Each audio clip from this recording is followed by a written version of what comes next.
اتفضلي حضرتك البيتزا اللي كنتي طالباها. معلش انا اسفه، ممكن حضرتك بس تفتحها لي عشان انا ما عنديش ضغط. هي فتحها صح بالصراحه، بس هفتحها.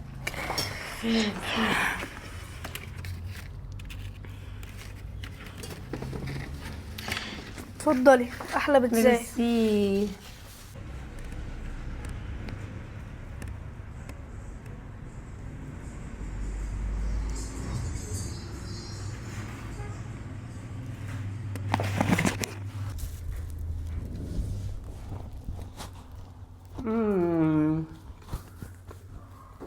انا كده اكلت وشبعت، وانا حطيت الغويشه في جيب الواد، وهقوم اعمل قلق دلوقتي عشان اقلب وما حاسبش.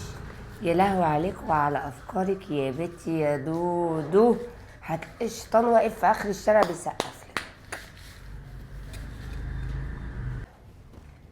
مساء الخير. مساء النور. انا عايزه الحساب بتاعي.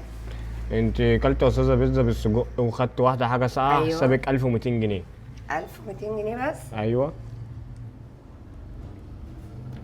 ايه ده؟ ايه ده؟ ايه ده؟ انا داخله معايا 4 غوايش. طب فيها يا إيه استاذه ده؟ اهدي بس اهدي. ايه المكان الزفت ده؟ طب ايه ده يا استاذه كده؟ يعني ازاي يعني؟ طب يا استاذه اهدي بس كده دقيقتين، ايه اللي حصل؟ اهدى ازاي؟ بقول لك غويشه اتاخدت من ايدي، غويشه. طب يا استاذه دقيقتين بس كده. يا عمر يا عمر. نعم يا استاذ. ايه اللي حصل؟ الاستاذ ده الوحيد اللي جه جنب الترابيزه بتاعتي، بقى كده هو الوحيد اللي سرقني. لا بس انا ما سرقتش حاجه. نفتش. ده انا كمان هي. طب دي فتشه يا استاذه، لو ما طلعش معاها حاجه هاخد معاكي اجراء تاني خالص. ولو طلع هقسم الاوردر وهمشيه من المكان. خلاص اوكي اتفقنا. بس انا ما سرقتش حاجه على فكره.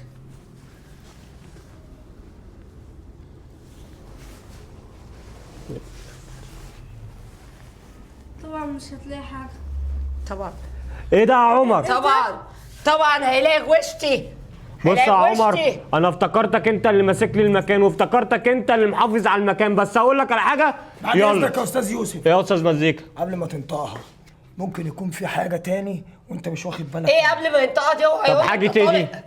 ما تهدي بس يا استاذ على نفسك. حاجه ايه يا استاذ مزيكا؟ أنا بعد قاعد. اذنك دقيقه واحده. انا قاعد باكل يا استاذ يوسف في الترابيزه اللي جنبها دي من بدري، تمام.